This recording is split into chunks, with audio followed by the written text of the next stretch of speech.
I'm James. I'm from Threshold, and today I'm going to be talking to you about Taco.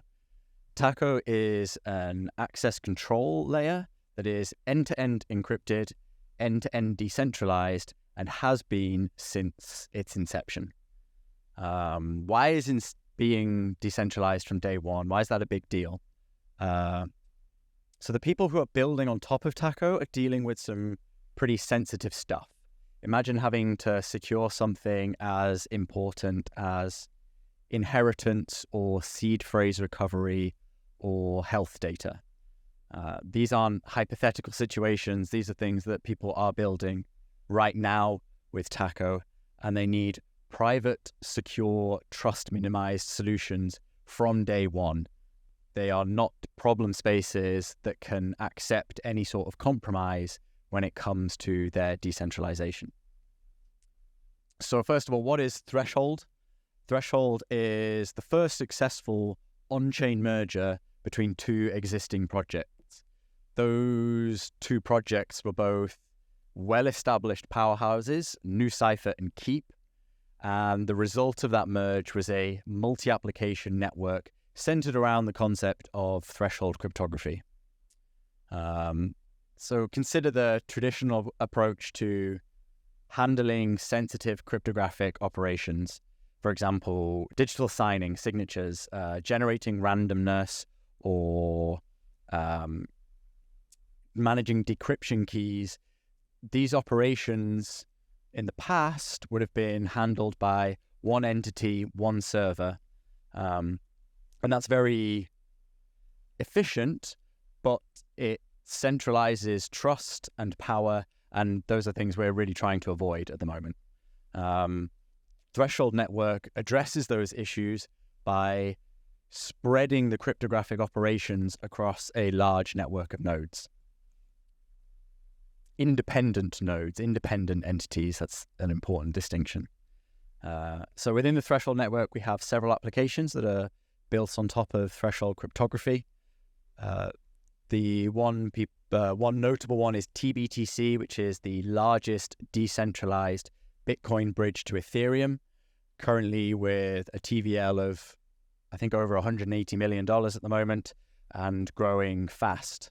And that same network is what's powering Taco, the access control product. It's doing the whole thing. So why does Web3 need Taco? Why is this important? So in our journey towards these better digital spaces, we're aiming for platforms that respect our privacy, they don't exploit us, everything is fair and transparent.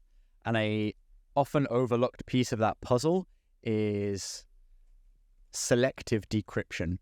What do I mean by that? It's making sure that only correct devices, correct individuals have access to certain data. It's crucial for our digital interactions, like who has access to what. And actually, it's applicable outside of Web3 as well. Think of any time you are paying for something online and getting something in return, that is a access control that is happening with a very simple condition of have you paid? And at the moment, our tools are limited as developers. There are traditional methods like asymmetric encryption and public key infrastructure. And these are great. These are very secure. All the processing is client-side, which is excellent. But they are difficult to scale whilst maintaining user friendliness. Think like PGP on your email. It's not mainstream, despite being around for a very long time. Another alternative is to use centralized services, things like Amazon KMS. They're very convenient, but again, you're placing significant trust in a third party who has repeatedly proven they do not deserve our trust. And then the final, arguably worst option is what we refer to as DINOs. DINOs will eventually go extinct. It stands for decentralized in name only. There are plenty of services across the Web3 space that claim decentralization and when you dig in, you'll find that the essential decryption keys effectively are held by either one entity or a small permissioned set of entities. Think RenBTC, which hailed itself as a decentralized Bitcoin to Ethereum bridge and then wasn't. It was just completely drained. These are the kind of things we're talking about. So is Taco any different? Yes, it absolutely is. Let's get into that. So how does all of this work? How is Taco decentralized from day one? So imagine we need to secure some data. First, we begin by selecting a set of nodes from the threshold network. Let's say select 30 nodes from the threshold network. We're going to refer to this group as a cohort of nodes. The cohort of nodes undertake a distributed key generation process, DKG. This is a really important step. During this process, they are generating and sharing and aggregating and verifying a bunch of cryptographic material. And if any node attempts to compromise the process, the whole thing fails. So the entire operation is designed such that only honest participation by all nodes will lead to success. If anyone starts messing around, boom, it fails. Start again with a different set of nodes. The end result of the DKG process is a public key and a distributed private key. The public key is stored on chain for applications to use, and each node in the cohort keeps its own piece of that distributed private key. What do I then do as a data owner? I want to encrypt and share stuff. So first you would define the specific conditions under which your data can be encrypted. For example, you're running a live stream and it can only be accessed if a viewer can prove that they own 2 specific NFTs. Just a random example. Those conditions that we've just outlined, they are embedded within the data at encryption time. So they're all packaged up together. They're super flexible. I'll get into them a bit more in a minute.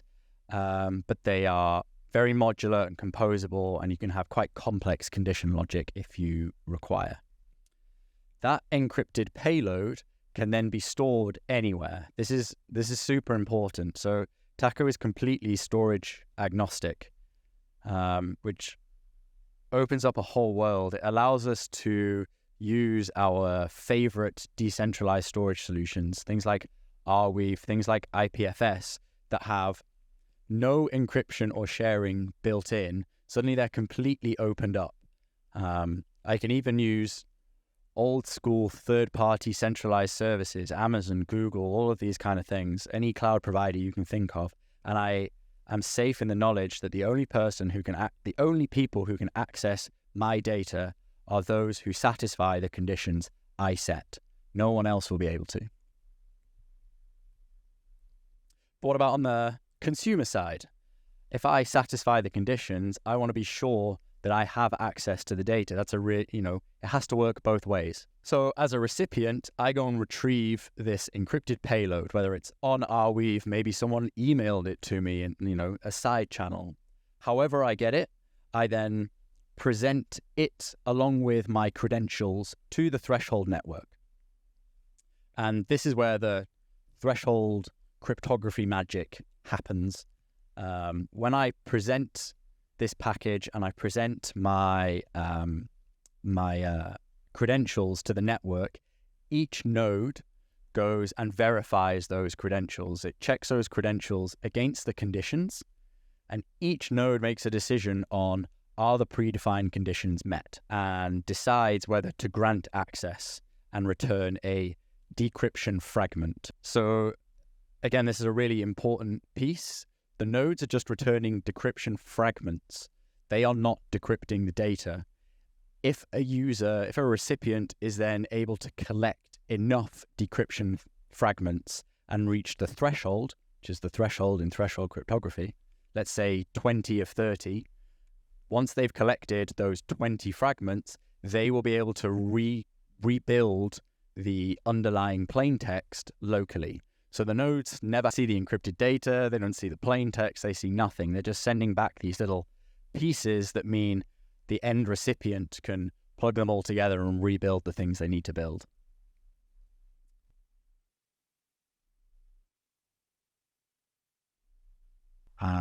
This is just going to be a very short introduction to how you can integrate Taco with your web application, your DApp. We'll be using Taco Web, that's our TS, our TypeScript implementation and interface. The URL for that is github.com/newcipher/TacoWeb. So I'm not going to go deep diving into code. This is going to be a very brief tutorial, go through one of the simplest examples, and then I'm going to show you where you can find more information, where you can dig in a little deeper. So first of all, let's clone this repository.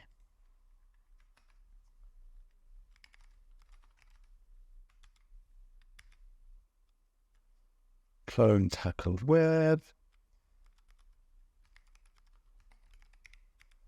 The first place we're going to go, so this repo has our, as I said, our TypeScript SDK, but it also has a bunch of examples and demos of various ways that you can go about integrating this, whether you're using React or Node or whatever framework it is that you're using. We've got some pre-built examples for you. So I'm going to take the simplest one for now. So we'll go into examples, Taco, Node.js. Then let's have a look. There's a README in here, so if you want to take a look at the README, you absolutely can. The first thing we need to do is pnpm install, pnpm start. This should only take a minute or so. In the meantime, I can come and have a look at and load up the code. So this is the code we'll be walking through. It's just one file, 120 lines, and it can be done in much less. So now here we go. The other thing that the README told us to do is we need to copy the environment file. So let's do that. Copy .env.example into .env. Perfect. It's almost like I've done this before. So if I take a look at the example env file, what we're seeing here is an RPC provider. So we'll be using Taco's testnet, which is called Tapir, and it's built around Sepolia and Amoy. So and in this case, we want a Amoy endpoint. We've then also got a couple of private keys. This is clearly terrible practice. Please don't do this in production, but it makes running the demo much, much easier. The final two things are Taco specific. So ritual ID, this relates to the cohort of nodes on the threshold network that has run a DKG ceremony. So this ritual ID will be used to go and collect a public key from a smart contract on Polygon Amoy. And that's where the public key is stored, and that's what will be used to encrypt things. And then the domain is Tapir. As I said, that's the name of our testnet.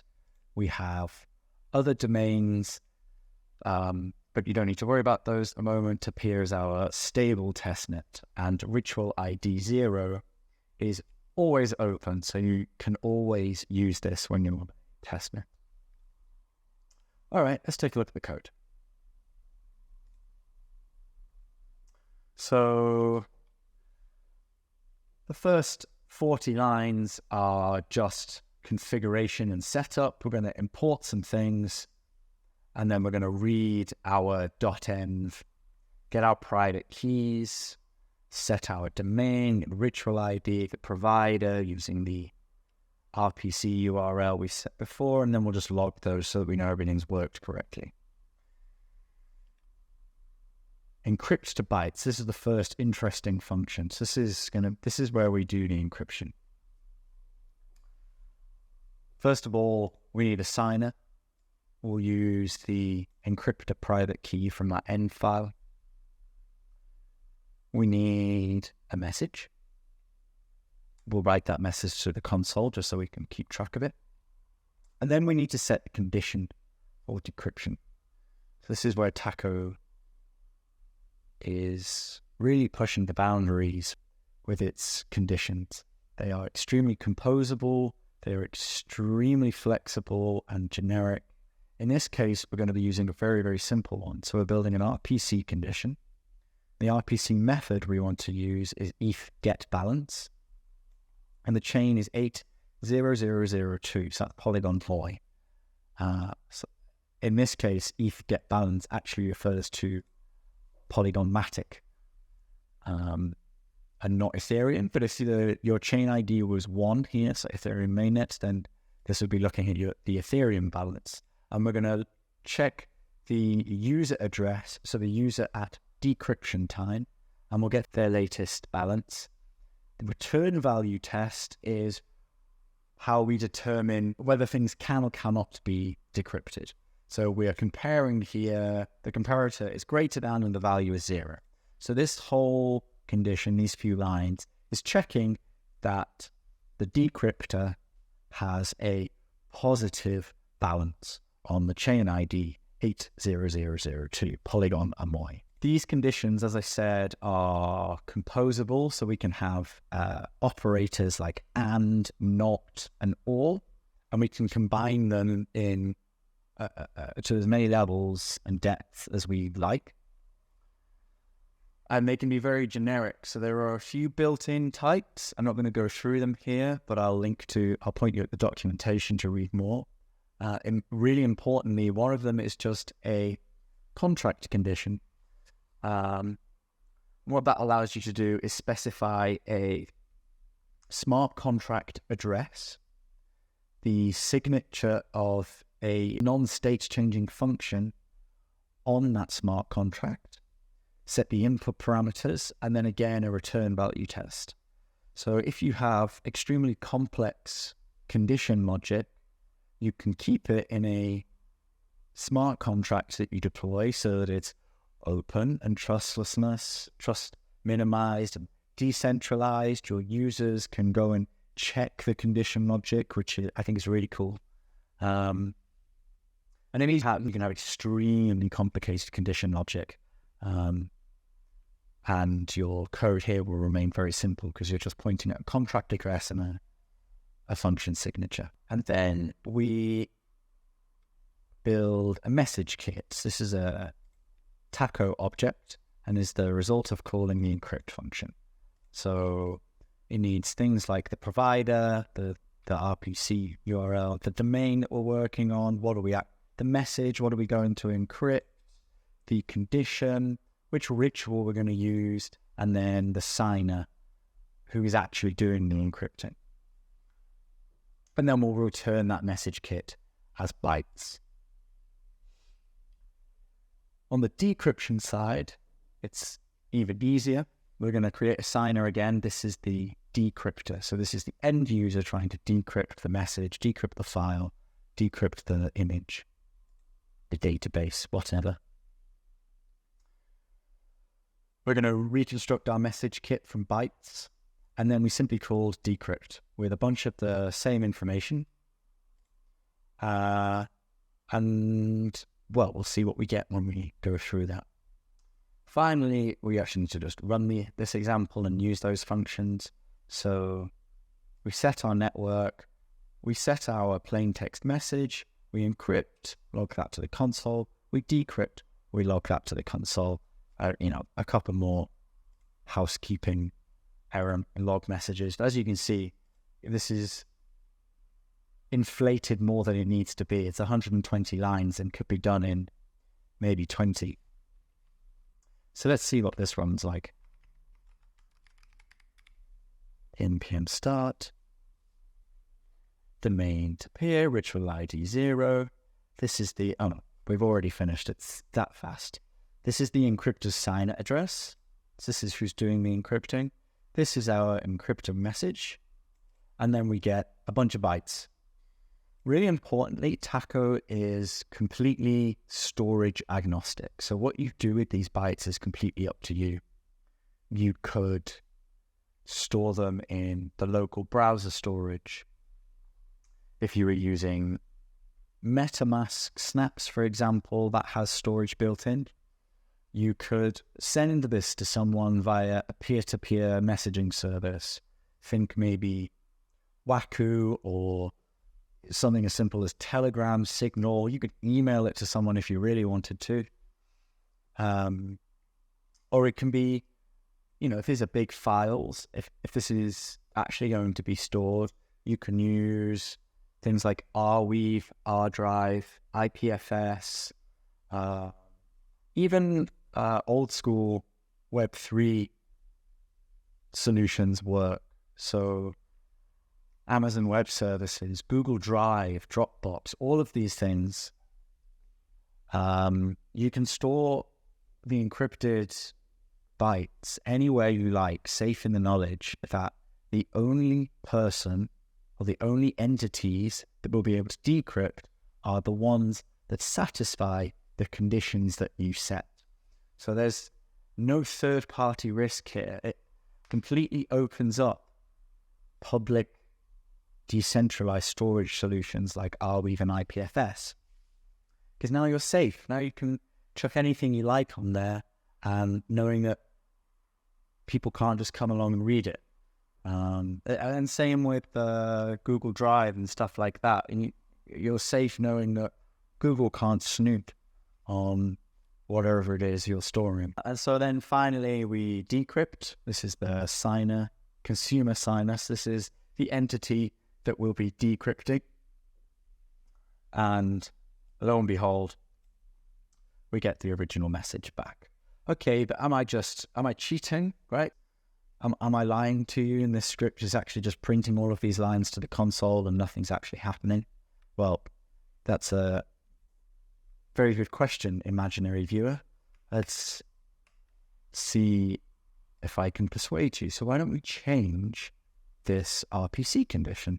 So instead of it being a positive balance, let's say, okay, this just needs to be a ridiculously large balance. And we'll see what difference this makes. What happens now? So again, we'll encrypt, and then we'll decrypt. So at decryption, we're sending those bytes off to the threshold network and getting decryption fragments back from the nodes on the network, except that this time we didn't. We were unable to decrypt. So error, threshold of responses not met. So this is the T in Taco, threshold access control. When we send our encrypted bytes to the threshold network, we are getting decryption shares back from each of the nodes. We need to collect a threshold of those decryption shares in order to rebuild the original plain text. So I actually can't remember for this ritual, but I think on top here it's generally 3 of 5. So 3 out of the 5 nodes need to come back. On mainnet, that's much larger. There are currently more than 100 nodes, 100 production nodes on the Taco network. I think maybe 150 at this point. And rituals and DKG ceremonies can be run with any number of those nodes. So a 51 of 100 is perfectly viable, 21 of 30 or 20 of 30. So what actually happened here? Threshold of response is not met. We didn't manage to collect the required number of responses. We weren't able to rebuild the original plain text. Taco decryption failed with errors, and then it gives us the individual errors of what happened from each of the nodes. So this is the ID of one of the nodes, and it's telling us threshold decryption request failed, node beginning XD274 raised decryption conditions not satisfied. So those conditions that we change to have a very large balance on polygon or more, we don't meet that condition. And so the node says, go away. And then the next node also says, decryption conditions not satisfied. Decryption conditions not satisfied. Every single node said the decryption conditions weren't satisfied. And so we weren't able to collect the threshold number of decryption shares, and we weren't able to rebuild the original text. Okay, so that was a very quick introduction to how you can get started with Taco. What if you want to know more? Well, there are a couple of places you can go. So we've just taken a look at examples, Taco and Node.js. This is what we've just worked through. There are other examples in here if you're using React, if you're using Next or Webpack. And then there are also, back to the top level, if we go into the demos, there are a couple of demos in here as well. So we have a NFT-based demo. Just going to attach a wallet here.